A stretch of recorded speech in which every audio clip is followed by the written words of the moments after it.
dari naskah Tuhan-Tuhan yang tak berdaya. Kajian Surah Al-A'raf ayat 195.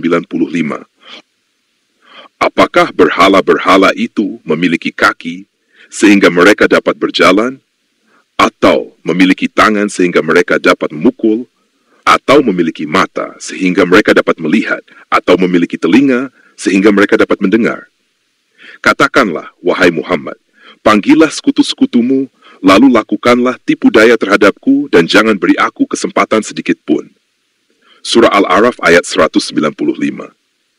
Ayat ini adalah bentuk sindiran yang sangat tajam dari Allah Subhanahu wa Ta'ala kepada mereka yang menyembah selainnya, seperti patung, berhala, kekuatan-kekuatan gaib, atau makhluk apapun yang dijadikan sesembahan. Berhala-berhala itu dianggap sebagai Tuhan, padahal mereka tidak memiliki kemampuan dasar seperti berjalan, melihat, mendengar, ataupun bertindak. Allah memerintahkan Nabi Muhammad untuk menantang para penyembah berhala dengan penuh ketegasan. Seolah-olah Allah berkata, jika kalian benar-benar yakin sekutu-sekutu kalian itu punya kekuatan, panggillah mereka. Lalu, hadapilah aku bersama mereka jika kalian mampu. Ayat ini menunjukkan betapa tinggi dan mulianya tauhid dan betapa rendah dan hina syirik. Tidak ada perbandingan antara kekuasaan Allah yang sempurna dengan kekosongan kuasa yang dimiliki oleh Tuhan-Tuhan palsu. Tafsir dan pandangan para ulama. Ibn Katsir menjelaskan bahwa ayat ini adalah bukti nyata akan kelemahan dan ketidakmampuan berhala, sekaligus memperlihatkan kebodohan orang-orang yang menyembahnya. Menurut beliau, hanya Allah satu-satunya Tuhan yang hidup, yang dapat mendengar, melihat, dan memiliki kuasa mutlak atas segala sesuatu. Kedua, Imam Qurtubi menyebut bahwa ayat ini adalah tantangan ilahiyah. Ia menegaskan bahwa tidak ada sedikit kekuatan dalam diri berhala atau sekutu-sekutu itu. Bahkan berhala-berhala itu tidak mampu mengusir seekor lalat sekalipun. Ketiga, dalam kitab tafsirnya, Marah Labid, ulama besar Nusantara ini memperluas makna ayat ini ke zaman sekarang. Ia berkata, setiap sesuatu yang diyakini mampu memberi manfaat atau menolak mudarat selain Allah, maka itu adalah sekutu dalam makna batin, dan itu termasuk perbuatan syirik. Refleksi di zaman sekarang. Pada hari ini berhala tidak selalu berupa patung atau batu yang dipahat. Berhala zaman sekarang memiliki wajah yang lebih halus dan canggih. Mereka bisa berwujud, uang yang dikejar secara membabi buta, tanpa peduli halal dan haram. Jabatan yang membuat seseorang kehilangan akal sehat dan rela mengorbankan prinsip. Popularitas yang dikejar dengan segala cara, bahkan jika harus melanggar nilai-nilai agama. Gawai atau telepon pintar yang lebih sering ditatap daripada membaca Al-Quran. Gus Baha pernah mengingatkan, berhala zaman sekarang lebih halus. Bentuknya bisa berupa aplikasi, bisa berupa angka, bisa berupa status sosial. Tetapi bahayanya tetap sama, menjauhkan hati kita dari Allah Subhanahu wa Ta'ala. Contoh nyata di sekitar kita.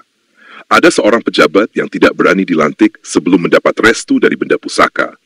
Ia menggantungkan nasibnya kepada jimat, bukan kepada Allah. Ada pula seorang pengusaha yang merasa sangat aman karena memiliki tabungan miliaran rupiah. Padahal ia lupa bahwa maut bisa datang kapan saja, tanpa permisi. Ada juga anak-anak muda yang terlalu percaya pada ramalan zodiak. Bahkan kini kepada ramalan dari kecerdasan buatan. Mereka menjadikan itu sebagai penentu langkah hidup. Padahal, semua benda dan konsep itu tidak memiliki mata, tidak memiliki telinga, tidak bisa menolong, dan tidak punya kuasa. Sama seperti berhala-berhala di zaman dahulu. Pandangan para tokoh dan cendekiawan.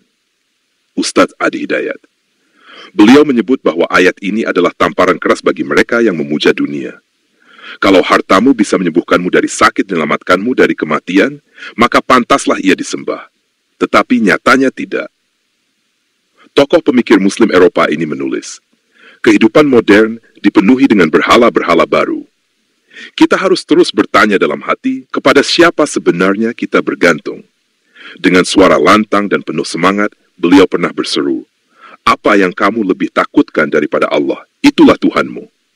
Pelajaran yang dapat dipetik dari ayat ini, tauhid menghidupkan akal sehat.